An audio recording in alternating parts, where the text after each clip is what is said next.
Magkaigsunan, matag karon ug unya makadawat kami og inyong mga pangutana. Happy Whispers meeting ibog na kalibot. Atong tulumanon oras sa atong Padaran ko silang isyu na walay kalabutan sa Diyos. Magdesidir na ganita nga mo serbisyo sa atong Ginoo.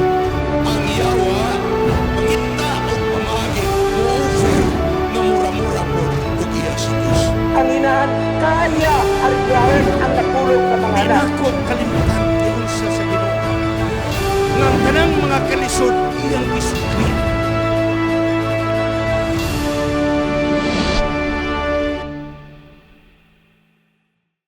Happy Sabbath sa tibok kalibutan. Ang atong S. Aris Media Ministry, Cagayan City, makigkaubang kaninyo nining atong divine service nining adlawng igpapahulay. Sa pagsugod, magapo kita. Gamhanan nga Diyos, salamat sa imong pagpasidaan kanamo sa umabot nga mga panahon. Nga imo kaming giandam kung unsa ang mahitabo sa unahan. Tabangan mo kami nga kumatubang kami ni nga problema, maligo ng among pag-alagad hangtod sa mong pagbalik. O balang espiritu mo kunsan ikaw sa matag usa kanamo sa tibok naong sayuta. Aron ang among makatunan karon, kanunay nagpahinumdum kanamo kung unsa na kamubo ang panahon nga among gipuy-an. Kining tanan among pagdawaton sa ngalan ni Jesus manluluwas. Amen. Mga kaigsunan, aduna na ako'y muhatag ninyong feedback. Ako mong gitanaw ba nga ang daghan ra gyud nga gatanaw sa ato nga YouTube ang lesson. By thousands and thousands mao ang nagapaminaw. Pero diri gani ko sa divine service tag 500 ra gyud na paglusod og 1,000 nga viewers. Mangunagunan ako, nga kung pananglit dili ni gayod gikinahanglan, ako na laning i-fish out nga program. Munang mga kog feedback na ninyo. Unless otherwise, dunay mga kaigsunan nga mo'y gigamit sa ilang simbahan ang atong programa. Pero kung pananglit, more na atong viewers tag 500 kada semana, I think, ato lang nang i-fish out. Kay, dili masayon ang preparation niya. 3 programs kada semana. Listen, dugang katinahon, divine service. Ako mo sultihan igsoon, dili masayon ang preparasyon. Pero basta bang sa Ginoo nakasustain kita ni ining kapinag na pulo katuig. Pero ako nakita, basig it defeat the purpose ba? So mangayo lang ko ninyo o sa inyong ikasulti. Kaya ako na ato lang i-fish out ang divine service. Gani, hasta tingali ang dugang katinahon ato pang i-fish out. Case-to-case basis na lang. No? Mura mga kaigsoon. Ang ato na ipabilin ang lesson na lang. Kung ugaling, walay nagkinahanglan sa divine service. Walay nagkinahanglan sa dugang katinawan, ato nang i-fish out. Ang mabilin na lang sa atong YouTube, ang atong lesson na lang. So palihog, kay karon ni ati kita sa Daniel and Revelation, igsoon, wala may nagsugo na ko ba? Kinasingkasing ng akong pagbuhat. Walay nagtuklod na ako ning gugma, alang sa pag-share. Pero kung pananglit, bisan pa nagtuon tao, Daniel and Revelation, nga talagsaon ra gyud unta ni nga presentation, murag wa gyud mo increase ang atong viewers. So, hatag mo sa inyong feedback. Ato ba ning i-fish out? O ato ba lang i-sustain lang gihapon?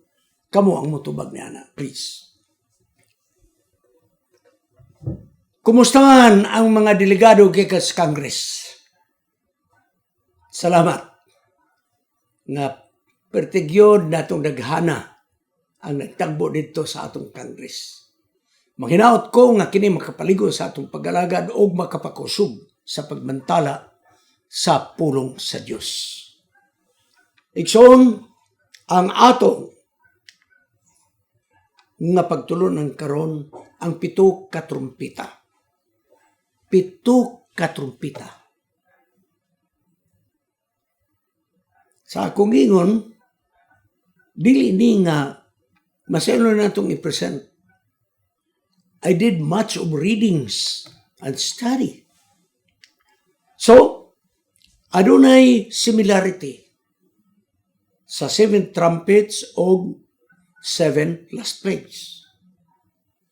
Ang apektado, yuta, dagat, tuburan sa tubig, adlaw,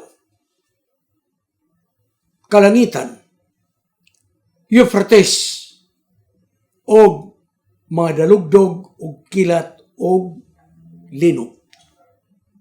Ang kalahian, kay 7 trumpets, more on local history sa Christian growth. Kasaysayan usab unsa ang nagababag sa Kristyanismo sa miaging panahon. Mao ni ang 7 ka trumpita, mga kaigsunan. Ang 7 ka hampak, ending na sa istorya sa kalibutan. Busa niya kita karon sa ikalima nga trumpita. Mga dulon nga gikan sa bungaw nga daw way kinutuban ang kalulom. Dulon. Arita sa atong text. Og ang ikalima ka manlunda mibudyong sa iyong trumpita. Og akong nakita nagiyon si Juan. Ang bituon nga natagak gikan sa langit ngadto sa yuta timanin na igsoon. Karang akong gipula diha. Og gihatagan siya og Yahweh sa bungaw nga daw way kinutuban. Pinadayag 9:1. 2. Og giablihan ang bungaw nga daw way kinutuban og unya migula ang aso sama sa aso sa dakong hudno og ang adlaw og ang kalangitan ningit-ngit tungod sa aso gikan sa bungaw nga daway kinutuban. Unya ang aso migula ang mga dulon. Ako nang di-underscore ang dulon kay ato nang badbaron. Dulon sa yuta. O gihatagan sila og gahom sama sa gahom sa mga tanga or scorpion dinhi sa yuta. Versikulo 4. Apan gisultian sila katong mga dulon.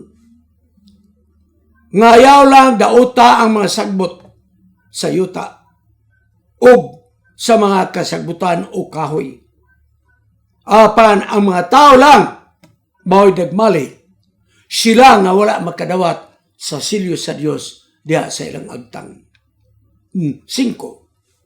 O gitugutan sila sa pagsakit kanila katungwa maseryoy. Sulod sa 5 kabulan, akong gipula ka na underscore ang 5 kabulan kaya apil na sa atong exposition. Nga dili sila pagapatyon. O ang pagsakit, sama sa pagsakit sa tanga o scorpion, nga malala ang ilang pinakan. 6. Og niadtong adlaw ang matawang gisakit. Nangita silang kamatayon apan di sila kakaplan. Gusto na silang mamatay apan ang kamatayon mipahalayo gikan kanila. Og ang mga dulon adunay dagway nga sama sa mga kabayo nga andam sa gubat og sa ilang ulo adunay korona nga bulawan og ang dagway murag dagway sa tao og ang buhok sa babay og ang ngipon sa leon. Igsoon kung di nato nitun-an maglibog ta ug unsa maning mga dulunan ni. Busa karon igsoon padayon ta sa 9. Og adunay tabon sa ilang dughan. Tabon sa dughan nga putaw. Og ang ilang kasaba sa ilang mga pako pako sa dulon. Samas kasaba sa daghang karwahe nga giguyod sa kabayo nga muasdang sa gubat. Og sila ang dulon adunay mga ikog og malala nga pinakan sama sa scorpion. Og ang gahom kanila sa pagsakit sa mga tao sulod sa 5 ka bulan pinaagi sa ilang ikog. Kung di nato nanigsono sa may atong mapupuan, mura magilibog naman hinuunta. Munang nag-iung ko, pagkasayang ba ang atong pagtuon? Pagkasayang ang atong presentation? Unya, maulang gihapon, di gyud mo irog, kutubag yun sa 500 ang maong gatanaw mga kaigsonan. Versikulo 11, og sila katumadulon, ano na hari ibabaw kanila, ang manulunda sa bungaw nga walay katapusan. Og ang ngalan sa Hebranon Abadon, og ang ngalan sa Grigo Apollyon. Karon magsugod na ta og badbad. Kay kung di na to badbad, nagdugang na nung kalibog na to niya. Ang bituon nga nataga gikan sa langit, nagrepresentar sa yawa. O ang yawa, mao ang manulunda sa bungaw nga daway kinutuban. Pinadayag 12:7 paingon sa Diyos. So bituon nga natagak, yawa. Ug unya siya mo'y nagbuot dito sa bungaw nga daway kinutuban. Ang bungaw nga daway kinutuban, usa ka ngit-ngit kini nga bilangguan sa mga yawanong puwersa dito sila gibanlod. Lucas 8:31, ikadong Pedro 2:4. Kini nagrepresentar nga mao kini ang headquarters sa yawanong puwersa sa kangit-ngit. Apan wala sila'y kagawasan sa ilang mga paglihok-lihok. Nga naman, kay pinadayag 1:18, si Kristo mo'y nagagunit sa yawi sa Hades. Nga diin ang mga yawanong gahom ibabaw sa iyang pagbuot. Tuwa sila dito. Pero ang Diyos nagkontrolar kanila. Kung si Kristo adunay otorisasyon sa yawa sa pag-abli ng bungaw nga daway kinutuban, nan kini nga gahom mga kaigsunan nga gitugutan sila sa pag-abli sa mumbungaw, sila igsoon makahatag og dangan og kasakit sa mga katawan. Kung ang bungaw nga walay katapusan nga giablihan, adunay aso nga daw sama sa hudno, ug unya kini nga sinultian nga may aso nagapahinom kanato balik sa Sodoma Gomora sa diha nga kini gisunog. Og ang kangit-ngit igsoon nakatabon sa adlaw ningit-ngit nagpahinom kanato nga usa na kapanahon ang hampak didto sa Ehipto, may mga dulon nga mingit-ngit ang adlaw. O ang sumigawas, dili ni ordinaryo nga panganod. Apan kining nga asuigsoon nga nagatabon sa adlaw, duot kini sa kadaghan sa mga dulon nga mao'y nakatabon sa adlaw. So dili ang adlaw mo'y ningit-ngit, kung dili ang adlaw gingit-ngitan tungod sa kabaga sa dulon. Kini nakabalik sa pagpamalandong sa Exodus 10:15. Nga ang Israel igsoon gihampak, pinagi sa dulon og bingit-ngit. Og si Joel nagasulti, nga ang Israel nakadawat og hampak, pinaagi usab sa mga dulon. Literally, Gipadadaan og dulon og mingit-ngit ang palibot. Joel 2:2 paingon sa Diyos. Unsa man ang kahulugan nining pagngit-ngit? Kinigsoon o sa lamang kini ka figure of speech. Nga ang buti pasabot ni ngit-ngit tungod kay ang maayong balita nga wala gidawat sa mga tao, gingit-ngitan ang kalibutan, so to speak. Kung ang tao magasalikway sa mayong balita, nga mayong balita mo'y tinubdan sa kinabuhi, nan ang misalikway sa balita, makatagamtam sa mga kasakitan sa ilang kinabuhi, kay ang yawa mo'y magasakit kanila. Juan 3:18-21. Kining dulo nigsoon, simbolo kini sa paghukom. Kay matag pagyabag sa Israel, dunay katalagman ug ang usa nga katalagman dulon literal. Dili kini ordinaryo nga dulon. Nganuman, wala mukaon sa mga sagbot ug mga kahoy, wala. Hinunua kini nga madulon adunay gahom sama sa eskorpion nga moatake, magsakit sa mga tao. Og ang pangulo nining maong mga dulon walay lain ang manlunda sa bungaw nga daw walay kinutuban nga mao si Satanas. Mauni ang atong interpretation. Gani si Jesus nagamit igsoon sa figure of speech. May tuon sa mga dulon og mga tangat, basahin ninyo. Lucas 10:19. Giing na ang mga apostolis gihatagan kamuna ko gahom. O ngayon siya ako nakita nga yawa na hulog. Sama sa kilat gikan sa langit. Tanawa gihatagan ko kamo, giing na mga apostolis. O otoridad gahom. Ngayon yung tumban ang mga halas o mga eskorpion. O kamo magagahom batok sa kaaway na dili kamo pagasakiton. Sigson, ang eskorpion, ang halas, simbolo sa gahom sa yawa.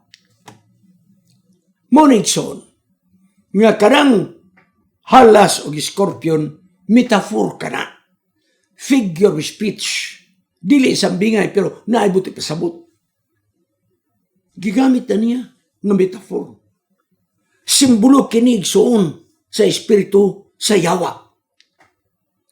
Busa, madali kita makahatag og konklusyon nga kining mga dulon sa ikalimang nga trumpita, mga yawan ong gahom kini.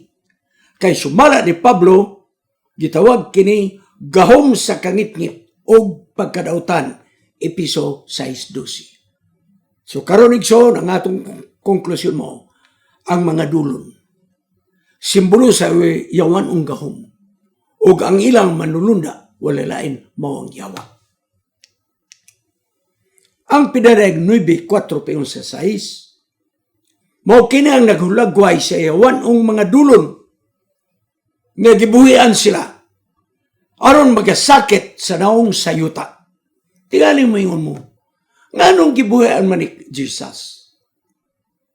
Kung wala lang, nganong gibuhian? Kaya ang mga tao wala mo dawat sa mayong balita. O katong wala mo dawat sa mayong balita, ningit-ngit ang ilang espirituhanong kinabuhi o gisulutan sila sa dagang mga Kristiyanan. Apan bisang pa gibuhian ang mga dulon pwersa sa yawa. Dili sila makasakit sa mga katawan sa Dios nga nasilyuhan. Apan mga kaigsunan, sila nga wala makadawat og selyo sa Dios sa ilang agtang, mao lamang ang makadawat sa hampak, pagsakit, nining maong dulon nga pwersa sa yawa. Pinareg 9:10. Selyo sa Dios. Sila nga nasilyuhan, mao kini sila ang mituo sa Dios. O ang Dios nagaila kanila nga sila mga katawan niya. 2 Timoteo 2:19. Sila nga nagadawat sa Dios. Nakadawat og selyo, protektado sila. Nga dili madagmalan nining mga dulon nga yawan ang gahom nga moatake. Kaya ang mayong balita nga ilang gidawat, mo'y nakaproteksyon kanila. Hinungdan nga walay gahom sa dulon nga yawan ang gahom nga mudagmal sa mga tao nga nakadawat sa mayong balita. Ang yawan ang mga dulon mga kaigsunan, dili gitugutan sa pagpatay sa mga tao. Apan gitugutan namang sila nga usa magasakit. Mga bisan pa kining mga tawhana nakadawat og selyo sa Dios, makadawat gyapon og kasakit pero di lang mamatay. Busang ikalimang kakastigo igsoon, dili kini physical, apan espiritual o tuknon nga kastigo. Ang yawanon nga dulon nagahatag kini og psychological torture o suicidal anguish. Walay kalinaw ang tao nga nagkinabuhis pagkadautan. Psychological torture.